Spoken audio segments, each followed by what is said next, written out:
je sais que le titre japonais de ce film c'est Alex, c'est le nom du personnage de Monica, mais ça n'a aucun rapport avec le personnage de Orange Mécanique qui s'appelle Alex. La raison pour laquelle j'ai appelé le personnage de Monica Alex, c'est qu'en français, c'est un des rares noms qui a à la fois un nom de garçon et de fille. Et voilà, à un moment, je cherchais un nom pour que pendant la première moitié, quand ils disent on a violé Alex, on ne sache pas s'il s'agissait d'un garçon ou d'une fille. Il s'avère qu'effectivement, je ne sais pas comment est la traduction en japonais, si on devine déjà le sexe de la personne violée avant, mais dans la version française du film, on peut ne pas savoir s'il s'agit d'un ami à eux ou d'une amie à eux qui a été violée. Oui, mais quand même, quand on a vu à la fin du film, on a vu à côté de Monica l'affiche de 2001 Odyssée de l'espace. Donc, je ne sais pas si c'est hommage à Kubrick ou c'est un challenge à Kubrick. Vous avez quand même vous faites un petit clin d'œil à Kubrick quand même. En ce qui concerne Kubrick, pour moi, le plus beau film de l'histoire du cinéma, c'est 2001 Odyssée de l'espace, que j'ai vu plus d'une trentaine de fois. Et d'ailleurs, si j'ai mis l'affiche à la fin du film, c'est aussi parce que chez moi j'ai plein d'affiches de 2001 et que cette affiche-là particulièrement, elle a un rapport avec le film, vu le visuel qui est sur l'affiche. Quant à Kubrick, bien sûr, c'est un exemple pour tous les autres réalisateurs, essentiellement par son désir de perfectionnisme. Il disait qu'un film, on le fait qu'une fois, il faut qu'il soit aussi parfait que possible. Et de même que Orange Mécanique, ça m'a beaucoup impressionné, mais ça m'a beaucoup moins impressionné que 2001 l'Odyssée de l'espace, dont je me demande toujours comment est-ce qu'il a fait pour faire un film aussi parfait.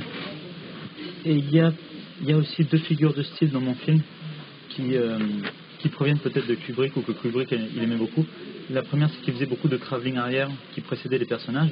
Le travelling arrière. Arrière, les travelling arrière, c'est d'accord. On précède les personnages. L'autre figure de style qui se retrouve dans ce film, c'est qu'il avait tendance à relier tous ses films en faisant une sorte de citation à son film précédent au début du film suivant. C'est-à-dire qu'au début de Lolita, on voit James Mason habillé un peu à la gréco-romaine comme dans le film Spartacus. Il y a à la fin de Dr. Strangelove, c'est la bombe atomique. Et après on passe sur les planètes au début de 2001. À la fin de 2001, il y a un fœtus astral qui regarde la caméra. Et l'orange mécanique, après ça commence par Alex, le personnage de l'orange mécanique qui regarde la caméra, donc c'est comme un contre-champ du fœtus astral. Et il y a aussi à la fin d'Orange Mécanique, il y a des gens en costume qui font l'amour. Et le film d'après de Kubrick, c'est un film à costume, c'est Barry Lyndon. Donc effectivement c'est une espèce de chaîne qui enchaîne tous les films. Et il y a une citation donc à seul contre tous au début d'Irréversible. Mais je ne sais pas si je vais continuer à faire ce genre de choses. Et oui, je trouve c'est très intéressant. À la fin du film Seul contre tout, la caméra sort de l'hôtel et puis ça va dans la rue. Et puis maintenant, c'est la caméra qui sort de l'hôtel, la chambre de l'hôtel où est le Naon. Et puis ensuite, il va entrer dans l'examen. Je trouvais que c'est très intéressant. Ça c'est bien relié. C'est bien relié. Et c'est surtout à la fin de Seul contre tous, il disait qu'il allait faire l'amour avec sa fille, mais on ne sait pas s'il va vraiment le faire ou pas. Maintenant, au début de ce film, on a la réponse, il l'a fait. 特にですね、この場合の彼女は、最後の方で本当にその自分の娘とセックスするのかしないのかわからないのがありますけれども、その答えがですね、このアレックスの方ではっきりとします。Et donc après, on peut passer à autre chose et attaquer le film. 日本ではもうバンサン・カセルというのはもう大スターというか。バンサン・カセルau Japon, c'est vraiment une superstar. ジャスパーは言ってくればオタクの星みたいな感じで。Gaspard, par contre, vous êtes vraiment étoile des gens qui sont très obstinés. Otaku, pardon, otaku. まさかこの人が一緒にこう仕事をするようなことがあるとは思わなかったんです Donc け je ど n'ai も。 pas pu imaginer le travail, de collaboration entre vous deux. もともとなんか友達同士だった。 Vous étiez amis avant. On se croisait depuis des années, ouais. そうですね。何年も前からこうちょくちょくすれ違ってはいましたね。 Mais il y a une petite histoire, c'est qu'en fait, on s'est croisés donc dans une boîte de nuit à Paris qui s'appelle Les Bains Douches, et à 5h du matin, un verre de whisky coca à la main, et Plus d'un. Hein, Plus d'un. Et Gaspard m'a dit, il m'a dit, mais ça te dirait pas de faire avec Monica le film que Tom Cruise et Nicole Kidman ont raté? Et je lui ai dit pourquoi? Parce que tu te prends pour Kubrick? Et non, mais je voudrais faire un film pornographique avec vous deux. Et je lui ai dit mais t'es complètement fou, c'est absolument impossible.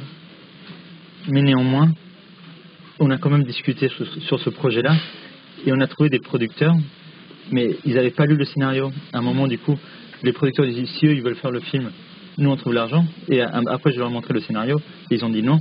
Et à ce moment-là, on avait déjà des producteurs, mais eux ils voulaient plus le faire. Et du coup j'ai dit mais faisons un autre film, faisons un film de viol et vengeance raconté à l'envers. Et puis à ce moment-là, ils ont dit oui. Et après les producteurs ils ont trouvé l'argent et on avait 7 semaines pour préparer un film. Il n'y avait pas de scénario, il n'y avait pas de titre non plus. Mais on avait l'argent et on avait les comédiens, on avait le réalisateur, mais voilà. La bandeuse que vous avez citée, la boîte de nuit, c'est un lieu où fréquentent beaucoup des gens dans le monde du cinéma. C'est un lieu qui existe depuis 25 ans, c'est Coluche. Je ne sais pas si vous connaissez Coluche ici. Coluche, c'est quoi ça? 25年前からある場所なんですけど、コルシュという人名なんですけど、コルシュの。Et donc en fait c'était un lieu de Paris ça marche depuis 25 ans. Donc il y a des hauts et des bas, mais tout le monde est passé au bain-douche en passant à Paris quoi. C'est comme le Yellow ici. Voilà. À Tokyo. Ouais, c'est une boîte qui est très ancienne, tout le monde connaît, il y a des périodes. C'est très étonnant d'entendre Yellow par deux. Donc c'est pas nécessairement les gens de cinéma qui se fréquentent, tous les gens. Mais ça change, c'est comme toutes les boîtes, ça change souvent de propriétaire. Et quand ça change de propriétaire, des fois c'est mieux, il y a des années où c'est mieux, des années c'est moins bien. Voilà. オーナーが変わるごとに良くなったり、またちょっと廃れたりという、変遷はありますけれども。日本のファンはそこの店に行けばバンさんに会えるわけ。 Donc, si jamais les fans japonais se rendent à cette boîte de nuit, Ils vont pas nous trouver. Non, on va pas nous trouver. Non, mais il y a pas. Il y en a des nouvelles maintenant. いや、そんなことはない。今新しいとこ行くから。 Mais si des fans japonais viennent à Paris, s'ils sortent la nuit, c'est possible qu'ils tombent sur Gaspard ou sur moi. でも日本人女性が夜で外出してそこ行ったらばギャスパーか私かギャスパーou moi Gaspard ou moi. に会えるかもしれませんよ。 Mais à 5 heures du matin, il est difficile de nous reconnaître parce qu'on a la tête qui change. Donc il paraît que vous avez préparé plusieurs solutions au final de ce film. Est-ce que vous avez passé autre chose? Non, c'est pas. On avait filmé parce que la séquence qui était prévue dans le scénario, c'était la séquence qu'on a tournée le premier jour de tournage, c'est-à-dire la séquence d'amour entre Vincent et Monica qui se réveillent dans le lit. Et après, dans le scénario, la séquence d'après, on était dans le parc et Monica lisait le livre. J'avais pensé à un moment faire une séquence avec Monica qui parlait avec des amis, ou peut-être filmer Monica en train de marcher depuis le parc jusqu'à la maison, en parlant sur le portable à une copine en disant qu'elle est enceinte. Eux aussi, quand on est arrivé à la fin du tournage, on s'est dit pourquoi est-ce qu'on ne vous filmerait pas vous deux en train de vous embrasser. Et on avait fait en gros plan des plans de Vincent et Monica en train de s'embrasser qui devaient venir après la séquence de l'appartement et donc qui aurait précédé l'acte sexuel, parce que quand on les voit se réveiller, on devine qu'ils ont fait l'amour. Et du coup, c'était peut-être ceux qui venaient avant l'acte amoureux, mais on les a filmés. Et j'ai filmé aussi cet autre plan de Monica qui se tient le ventre. Et j'hésitais entre les deux jusqu'à la veille du jour où on a montré le film à la sélection du Festival de Cannes. Je ne savais pas si j'allais garder le plan de Vincent et Monica qui s'embrassaient en gros plan ou si j'allais garder le plan de Monica qui se tient le ventre. Finalement, j'ai gardé l'autre parce que musicalement, c'était pas un choix conscient, intellectuel, c'était un choix d'instinct. Ce plan-là marchait mieux instinctivement, même s'il était moins clair. Il y a des gens qui pensent que peut-être c'est après le viol qu'elle s'est remise, qu'elle est toujours enceinte. C'est pas du tout ça. C'est 1 heure avant. Et l'autre plan, quand on le voyait eux deux s'embrasser, c'est évident que c'était avant. Mais voilà, c'était un choix instinctif. Et j'ai montré à plusieurs personnes et les personnes me disaient non, celui-là, je sais pas, visuellement, musicalement, émotionnellement, il est plus intense que l'autre. Donc on a gardé l'autre. Parce que aussi, on voyait déjà beaucoup Vincent et Monica s'embrasser au début de la séquence qu'on avait tournée. C'était pas la peine de revenir là-dessus. Mais c'est intéressant de voir qu'en fait le plan de Monica qui se touche le ventre, les gens veulent quand même imaginer qu'en fait elle s'est remise et qu'elle va avoir l'enfant. c'est l'inconscient qui trouve une porte de sortie, je crois. Et le bas, c'est Non. que déjà. Les gens veulent imaginer qu'en fait, Il y a un happy elle s'est end. remise et qu'elle va avoir un enfant. C'est-à-dire que finalement, c'est une happy end.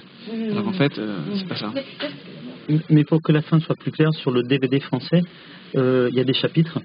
Et les chapitres, au lieu d'avoir des noms, ils ont des heures. Et il est évident que, par exemple, le plan de Monica qui se tient le ventre, il y a marqué, parce qu'il y a l'horaire, c'est genre 1h30 avant qu'il se réveille, qu'elle se réveille avec Vincent dans le lit. Et après, il y a marqué l'heure de la séquence du parc, et c'est encore 1 heure avant qu'elle soit sur le lit, quoi. Sur le film, dans l'écran, il n'y avait pas d'heure. Non. Mais dans le scénario original, il y avait les séquences, parce que le scénario original, il faisait 3 pages. Le jour où on a commencé à tourner, on n'avait que 3 pages et demie. Chaque séquence était écrite en 10 lignes. Et on avait décidé que tous les dialogues seraient improvisés sur place par les comédiens, Vincent, Monica et les autres. La seule référence qu'il y avait, c'est qu'entre les séquences, il y avait marqué un peu plus tôt, un peu plus tôt, un peu plus tôt, un peu plus tôt, un peu plus tôt. Et du coup, on savait chaque fois qu'on changeait de séquence qu'on remontait dans le temps, quoi. Mais il serait intéressant pour le DVD japonais de faire la même chose qu'on a fait pour le DVD français, c'est de reproduire le scénario original qui est très court. On ne sait pas comment on va procéder pour le DVD japonais, mais ce qui est sûr au Japon, c'est que tout au début de la scène, donc la scène d'amour avec Monica, avec Vincent, il y aurait peut-être une mosaïque sur la scène. On va cacher. Le gros truc, trop gros. Il y a un sexe énorme. Ouais. Il faut les cacher. Moi, je trouve ça drôle. Donc, C'est la seule chose dangereuse du film, c'est son pénis. Mais je crois que c'est le seul pays, en fait, ici où on floute. Non, la Corée. Le Japon et la Corée. Voilà. C'est les deux seuls. C'est sûr parce que même la censure anglaise, qui est très conservatrice, il laisse passer le film sans la moindre coupure. Donc effectivement, il y a 2 territoires où le film va être légèrement modifié. C'est le Japon et la Corée, mais c'est les 2 seuls territoires au monde. Et ce qui était quand même ce qui est étonnant par rapport à la législation japonaise, c'est que il y a 2 choses, il y a 2 sexes qui vont être brouillés, c'est celui de Vincent, et l'autre c'est celui du travesti, qu'on voit 1 seconde, et qui est très petit, mais vraiment très petit, et que par contre celui du violeur, qu'on devine un peu en silhouette mais en plan large, celui-là il est pas masqué. Et du coup effectivement c'est celui-là il faut. Et c'est celui qui en France traumatise le plus les gens parce qu'effectivement c'est celui d'un violeur. Et puis alors quelqu'un qui s'est chargé était de pas faire très attention, il était en sieste ou quelque chose. Non mais je pense, je devine la législation en ce qui concerne les parties génitales dans le monde, elle a beaucoup changé, ça a beaucoup évolué. Je pense même qu'aujourd'hui, au Japon, c'est brouillé, mais ça ne m'étonnerait pas que dans 2 ans, la législation japonaise elle change, ou même dans 1 an, et que ce même film puisse être montré sans le moindre brouillage. Ça va très vite dans tous les pays du monde. Il faut changer, oui. Non, mais parce que c'est un peu un truc universel dans tous les pays du monde. Et je pense que il y a de plus en plus de séquences érotiques explicites dans les films européens. Donc, je sais pas, il n'y a pas que baise-moi, intimité. Vraiment, presque maintenant dans tous les films d'auteurs européens, il y a un moment, il y a un sexe en érection. Mais vous voulez filmer le sexe explicite dans l'avenir, n'est-ce pas? J'ai déjà tourné un truc explicite une fois. J'avais fait un spot pour la lutte contre le sida. Et j'ai déjà filmé. J'ai pas envie de filmer du sexe explicite pour le sexe explicite, mais c'est vrai qu'il y a des moments où qu'on voulait filmer des rapports amoureux, vous pouvez avoir envie de filmer le rapport à... Mais aujourd'hui, ça ne choque plus personne. C'est pas... Après, ça dépend qu'est-ce qu'on veut véhiculer ou qu'est-ce qu'on veut pas véhiculer. Donc, d'où vous avez eu l'idée de raconter l'histoire à l'envers? Je trouve que c'est très atypique. Il y a plusieurs trucs. Il y a un roman qui s'appelle La Flèche du Temps qui avait été écrit comme ça. Il y a un roman qui s'appelle La Flèche du Temps, un roman anglais qui s'appelle La Flèche du Temps, qui raconte à l'envers. Il y a Memento qui m'a inspiré, qui est un film de Christopher Dolan, qui est à moitié raconté à l'envers. Et surtout, il y a une pièce de théâtre qui s'appelle Betrayal, qui pareil est racontée à l'envers de manière plus mécanique. Et voilà, c'est qui m'a servi de source d'inspiration pour un autre projet. Au moment où avec Vincent et Monica il y avait possibilité de faire un film en 4 vitesses, on s'est dit voilà, qu'est-ce que je peux avoir comme envie de film? j'avais une idée d'un film où il était question de viol, mais qui n'était pas celui-ci. J'avais l'idée de cet autre film qui devait être raconté à l'envers. Et au bout d'un moment, on s'est dit, voilà, une histoire de viol et vengeance racontée à l'envers, plus l'idée de faire un film en plan séquence, parce que j'avais un autre projet en plan séquence. Quant à la quatrième grande, je sais pas, le quatrième grand principe du film, c'était d'improviser tous les dialogues sur place. Et Vincent, ça l'excitait, Monica, ça l'excitait, Dupontel et les autres comédiens aussi. Donc au bout d'un moment, on s'est dit voilà, faisons ça. Et puis on va inventer le film ensemble à partir de ces quatre principes-là. C'est fini. C'est le temps. Le temps, c'est le temps. Un placard irréversible.